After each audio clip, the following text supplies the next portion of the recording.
All right, folks, we're back with our second attempt. Well, we've had a few in the past, but we're going to try a bit more regularly to bring you some deck techs. We're just dreaming of doing well at events, you know, with all this practice, so that we can justify showing you a list with some conviction.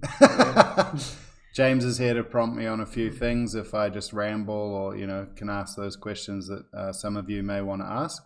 But we just thought, pretty much just prompted by a message from a friend. He wants to play Iyslander in skirmish season this coming month.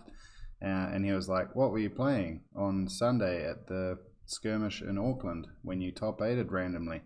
So I have recreated the 40 cards plus the equips, and we're going to run through that with you quickly now. With Iyslander, we are trying to be a bit more aggressive, cutting down on D-reacts.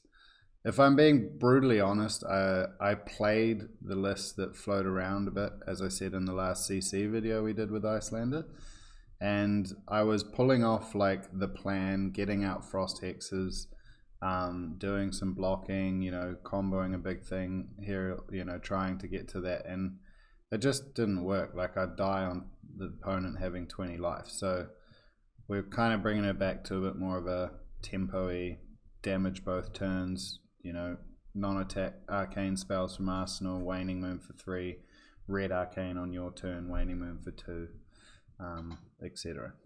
Yeah, so just pushing a pretty consistent 5, 6 or 7 damage a turn. Yep. And getting a few frostbites in there in the meantime. Yep, and one thing before I forget, a little fun tip I have from my random success on Sunday is that Iyslander is very much, you know, she's a wild personality. She wants to be out there in the storm. So you shouldn't play your Iyslander hero card sleeved. This is how I had my deck on Sunday. I just found a token from the judge, found me a token, and yeah, we were off to the races. But yeah, I think she enjoys that being free. Yeah.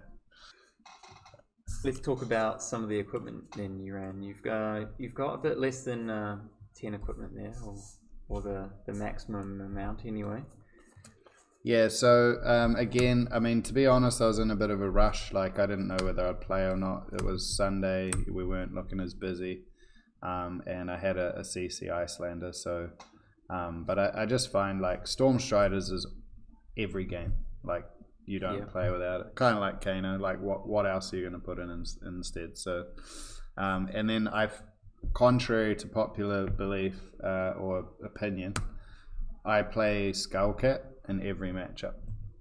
Against aggro, it's just too good to have a 2 block and then a 1 block, and it's active in it instantly against pretty much everything except Benji. But I didn't. Oh, that was my other opponent that I beat. There we go. Right. It was Benji. Yeah, in the first 4 rounds. So I was actually really excited because a friend was on Benji, and I thought with all the new cards, you know, he's probably pretty broken. He's got that new specialization, and I was hoping for some cool stuff. And then I turn 2 or 3 channel laked him and kept it around for 2 turns after that with Ice Scout. So I didn't get to see what his deck did, unfortunately. But yeah, Skullcat, good against aggro with the 2 and the 1. It's good against Guardians, again, for basically the same reason. You're just trying to block out hammers and stuff for the most part. It can block a big dominate. And then even in the wizard matchups, mirror matches, like, it can turn your Arcane 4 into Arcane 7. Like, not that you know, but at a pinch, it's like relevant, right? So yeah. So that's that. And then for most games, we've just got Tunic because it's just so much extra value. And of course, we were talking before about both turns trying to play something in Waning Moon. You do have like 2 cost, you know, arcane spells. So sometimes Tunic comes in really handy for that to make up to 4 resources. Yeah, and then we want the game to be going long. We're not doing Kano shenanigans. We're playing Spellfire Cloak and killing people. Yes, that's right. And then into Kano and Iyslander, so Wizard Mirrors, we play Alluvian Constellus. This card is as good as it gives you the idea it is, like in theory, but in reality it is that good. So in a Wizard Mirror, if they decide they don't care about it and they're trying to progress their game and deal you damage, you know, nearly every turn, like both players' turns, You know, on average, it's just an E-pot every turn cycle for free. Yeah. So it's nutty, and it helps you, obviously, like you're pitching to block the damage, and you're getting halfway to an energy potion every time to then Waning Moon with one less card because you know, you don't need it. So it's amazing. This is really good. It's okay just for CC into like Viserai and maybe not Briar, who knows. Ironhide Gauntlet is one of the two hands, so into most matchups again we'd play this. Guardians blocks dominate, you know, against aggro on hit triggers. And then Metacarpus I just chose as a better null rune. I mean, it's most of the time it's just going to be null rune, but it could, you know, deal 2 extra on at a push, like on a turn. Blue frosting and a Striders and pay 2 extra because you've got it. Like, that's fine. So that's all I played. I don't know of much else that's going to be relevant at the moment in this deck. So yeah, you just fill it in with whatever you want. Potentially Conduit of Frostburn is an addition that could work well. We are wanting to practice with that a bit more, to be honest. Quell, and there are some some Arsenal freezing cards in here, so it could work at a pinch. Seems like a strong mechanic that's not been well utilized and constructed so far. Yes, yeah, we know it's very good. We just haven't figured. We just appreciate how technical it actually can be, so we just need to figure it out. Yeah. So one interesting thing was I lost to Kano in round 6, and I think that I didn't have enough blues potentially for that. Yeah. This deck could chop 1 red for a blue, so I had in the where did it go? Ether Wildfire, but I never cast it, and I don't like. I know it's very good in certain builds, but in this build, I don't think it's like as super relevant. So you could cut this for a 23rd blue, and that should help a bit more with the Kano match. I think from memory I had an all red hand when he killed me, so it was like pretty rough. But yeah, otherwise you can probably beat Kano. I mean, he said he wasn't too sure about the matchup, to be honest, either. So, but yeah, cutting this for a 23rd blue might feels like it could be a good foil to Kano, because when they try and do something, you just give them a frostbite and throw their math off completely. Yeah. I mean, they can respond to that again, but yeah, I mean, it's still good. So shall we run through in terms of most important cards, the blues? Yep. So blue arcane damage, very good. We play frosting and ice cards. Yep. So first class, most of you will know, of course, it's pretty obvious, but I got excited on spoiler season. It's a class card with a talent or an element. So Ice Wizard. There's no other thing like it. There's no Earth Guardian cards. There's no Lightning Ranger cards, right? So these cards alone, I think, really stand out or kind of add to the spiciness of Iyslander. And interestingly, this is also a Ice Wizard card. So not as specific in this Blitz list, but if you've heard of a card called Snapback, it's quite cool. So yeah, we've got these. We play the Frost Hex. I mean, again, it's Blitz, so you can't sideboard. Against Guardians or slower decks, you'll try and land one of these. I think against Justin on Oldham, I did get a turn 1 Frost Hex from memory, so that really helped. You know, it just puts on that extra chip damage and pressure. But against other decks, it's a 3 block, and it's still an ice card. So, you know, we used to Kale, you know, since the start of time, talking about Guardian decks wanting 3-cost 3-block blues. This is kind of almost a stage up from that, I think, like the next level of that, because it's got all those things. It's got the talents, it's got the talents, it's got the class type, it's got the 3 block and the 3 pitch, so it's just really good. it's happy to be a redundant card, you know. Well, it's never really that redundant, but you know, you don't always play it, and it's still good. Cold Snap, very, very good, and actually super important into the aggro matchups. Just Frostbite threatening their arsenal unless they pay an additional resource, and then replacing itself in your hand to block with if you need to, is very good. Similar to the 2 resource tax, Arctic Incarceration, we know what this does. So just 0, you keep 4 in hand if you need a block, and it gives them 2 frostbites. So it's very good very good into aggro. Yeah, helps you survive a turn where your hand's not been great. Channel Lake, don't need to say too much about this. The more I play though, I am finding it's pretty suck into Guardian. Yeah. Or just feels suck, you know, into Guardian. So I often block with it against them, and they're like, oh, okay, cool. And I'm like, yeah, cool. What else I can do with it? Against aggro and other decks, it's insane. Because it's Blitz, I didn't have all the room in the world, so I went for 1 of each with Channel Bleak and Hypothermia, kind of hedged my bets. That worked out kind of terribly.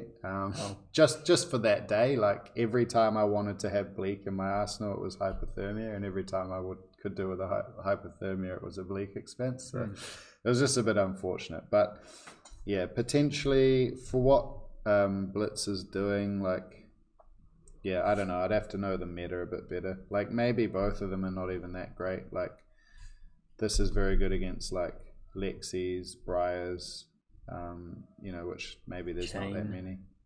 Yeah, Chain, yeah, maybe Chain, yeah, that's true.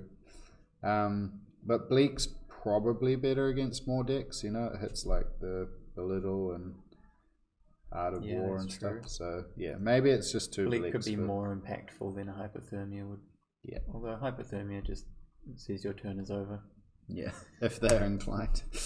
1 Ice Eternal. This card's super enticing, but it can often be the card that just ruins you if you focus too much on it, or you arsenal it for more than a turn, and you're like waiting for that moment, and then you're dead, and then you're like, oh. Yeah.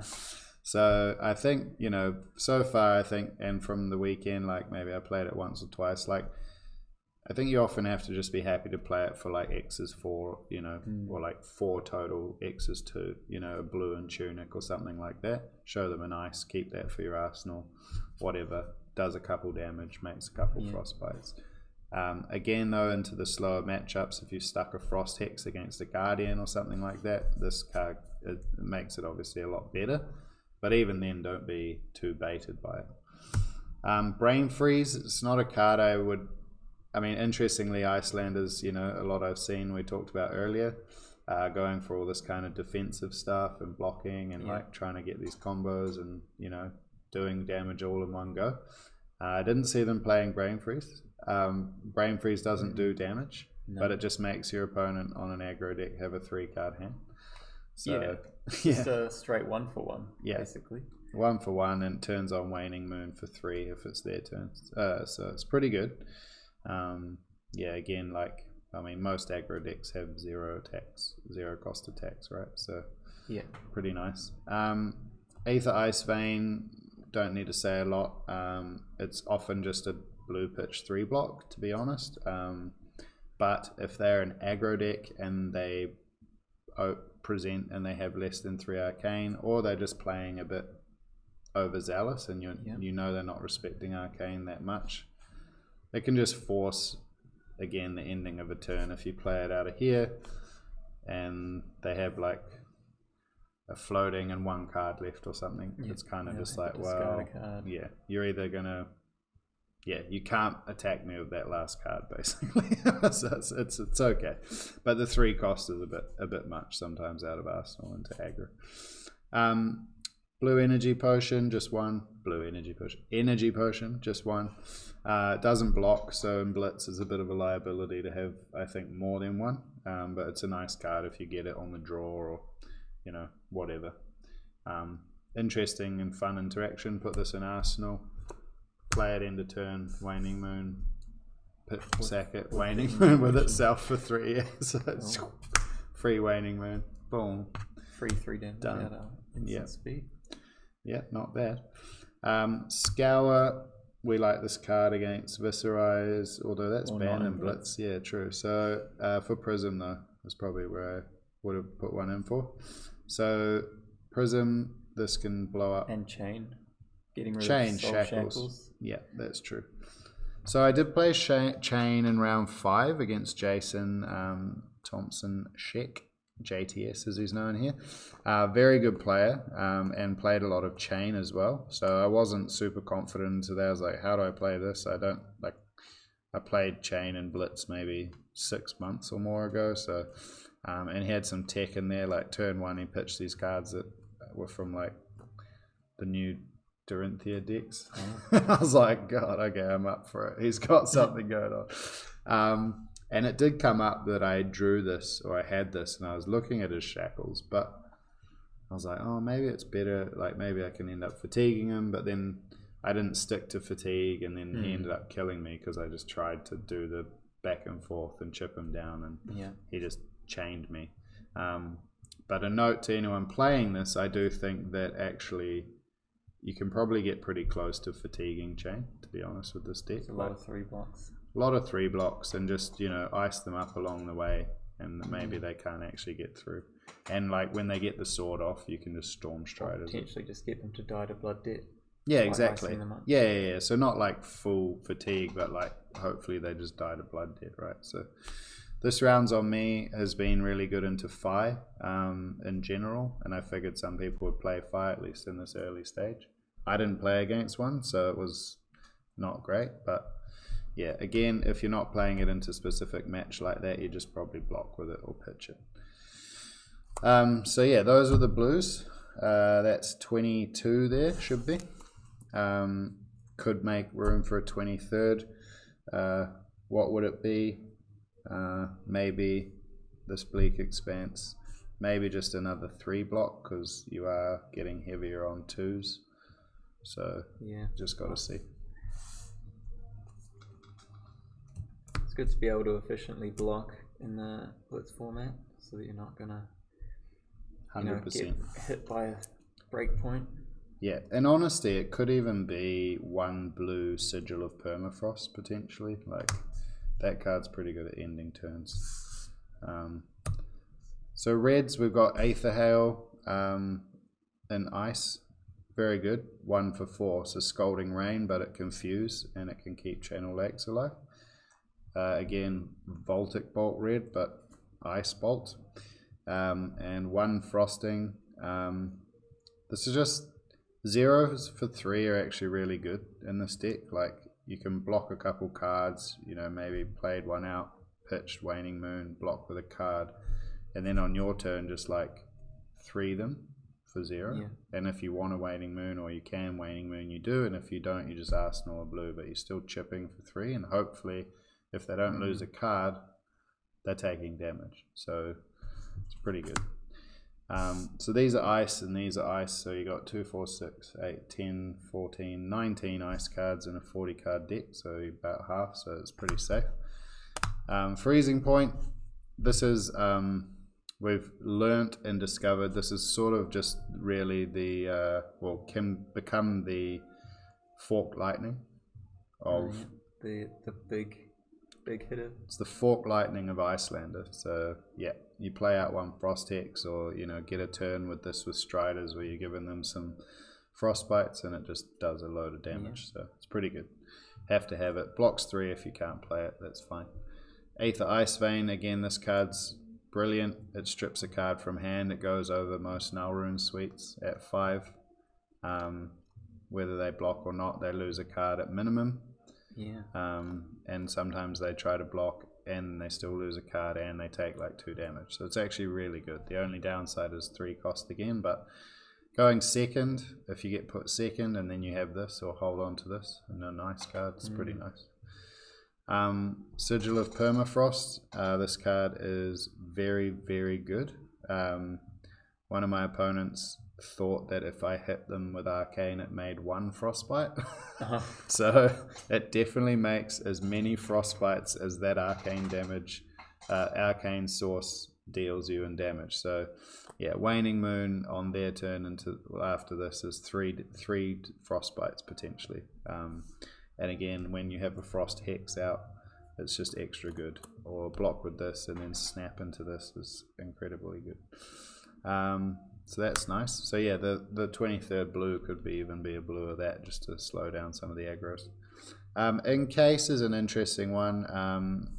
Still haven't seen it like super, I don't know, shine. On hit really not matters that yeah, that's right. It's on hit is like if it's fused and deals them damage, freeze their hero and all equipment they control till the start of your next turn. Frozen objects cannot be played or activated, so it doesn't stop like triggered abilities or static or whatever. Yeah, so it wouldn't stop a Briar's ability, or it would stop Snapdragon Scalers being used, or a Tunic being used for resources, or it stops Bravos. Doesn't stop Arcane Barrier. Yeah, so it stops Bravos Dominate, and it stops Fi's token, Phoenix Flame coming back. So they're two of the more relevant ones that I can think. And I guess it stops Chain, right? Yep. Making a shackle, so that could be something to look at if I get a rematch. JTS. Icebind, pretty good card.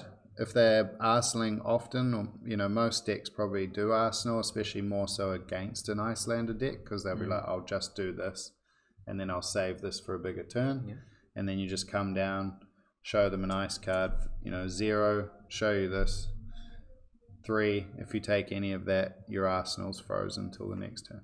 So it's pretty good. And you were saying that you can combo this alone with the Conduit of Frostburn, the arm? Yep. So if you activate the Conduit before playing the Icebind, you can stack the on-hits the right way, so that the arsenal is frozen, and then the frozen arsenal is destroyed. Yeah, so that might be a thing. It's a pretty decent combo. Definitely. Scalding Rain Red, mentioned it before, but here it is. So it's the same as this, it just doesn't fuse as an ice card. We'll keep Channel Lake, but it's 4 damage. A lot of decks just go for 3 Null Room because it's a blue pitch if they have it, and great value for that. Even pitching for 4 is a lot of resources. So it leaks a lot of damage, which is nice. And interestingly, like I guess one thing with Wizard in general that comes to mind is people talk a lot about break points of damage, like the 4s and the 7s, and an annoying amount of damage coming in is 2, right? It's kind of the same with Arcane if you think about it, because cards are like red, blue, and yellow. If you come in for 4, you're going to pitch 1 card blue to prevent 3, you're still leaking a damage. Yeah. And if they come in for 2 and you have Null Rune 3 and you've only got a blue and 3 reds, you're wasting a resource. Yeah.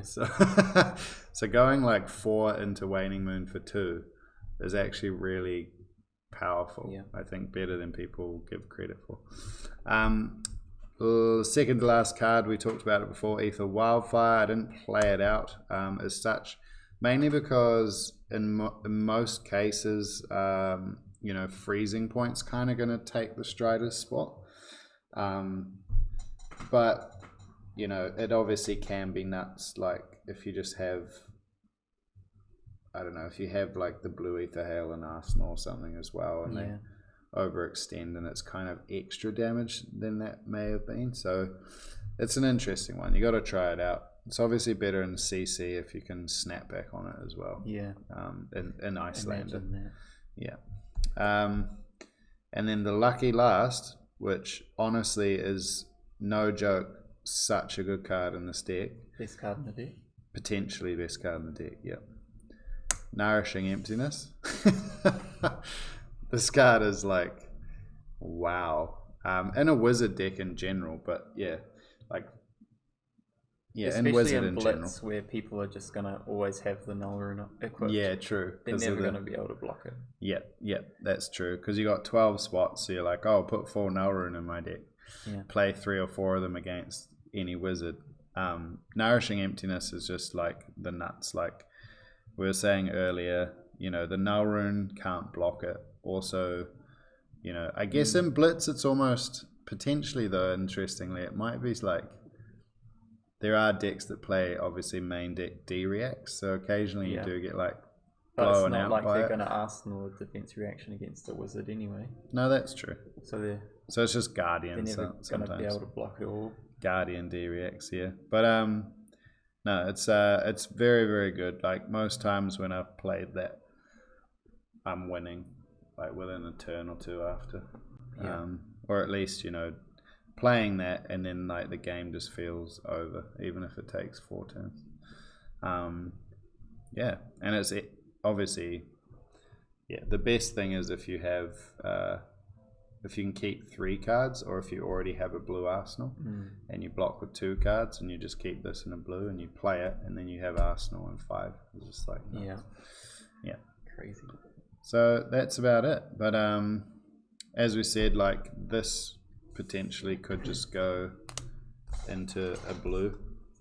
Yeah, somewhere. I'd say need a bit of playing around mostly with the blues. At this point, you're feeling pretty happy with the reds. The other thing, to be fair, this could be is actually just a Oasis Respite Red, because that would help you against Guardian if they like pummel you for the win, or like pummel you for like getting you really low. And in the Wizard Mirrors, obviously, it would be pretty strong. It would just blank the Wildfire from Kano, or save you against Iyslander for 1 resource or something in the mirror. So yeah, could be Oasis Red, or it could be a blue. That's probably the only card I would change at this point. Any other comments you reckon, James? Questions for people? I don't suppose you would consider playing any yellows in this deck, with maybe a Ice Vein, since it's such a strong card. Still having a 4 damage yellow, still quite a strong option. Yeah, I like that question. Definitely been a consideration. I mean, more so in CC, but for Blitz, I don't know. Like as I said, with the 3 cost, these cards actually can be quite hard to cast, into aggro matchups, because if you want to, like the power is in the fuse, so you're having to keep a 3 card hand, and you're never going to Arsenal them if they're not blue, right? Because it's a liability again. So it's too much tough. of a good thing. Yeah, I mean, it might be worth it if you think like if you're going to get put second often and you want to have like an extra card that's good, on that first turn. Yeah. But yeah, I mean, overall, like obviously blues, it's written on her hero power. It's kind of like Prism playing yellows. Yeah. And then, almost to combat that and balance that out, you need the power of reds. And a yellow pitch at 4, when you've already got 2 at red and you've got others that hit for 4 and 5, like 1 cost to just deal 4 damage and not worry about the discard thing. I think, it's pretty. Yeah. Probably a no.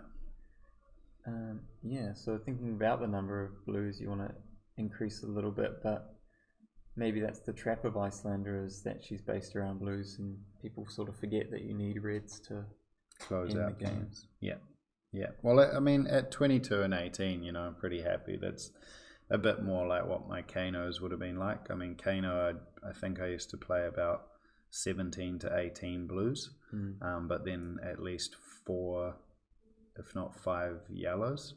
So I'd play like 2 Tome of Fendel, 2 Sonic Booms, and like 1 Chain Lightning. And you playing card draw in Kano as well. So, I mean, obviously it's a bit different deck, but yeah, I think, like you say, you definitely want to have a decent amount of higher damage cards, for sure. Yeah. Yeah, so you say this deck sort of plays a bit more like Kano used to play in Blitz way back last year, I guess. Just doing some chip damage in the mid game and then playing a big haymaker at the end to finish them off. Yeah, I think you need to be relatively patient with this deck.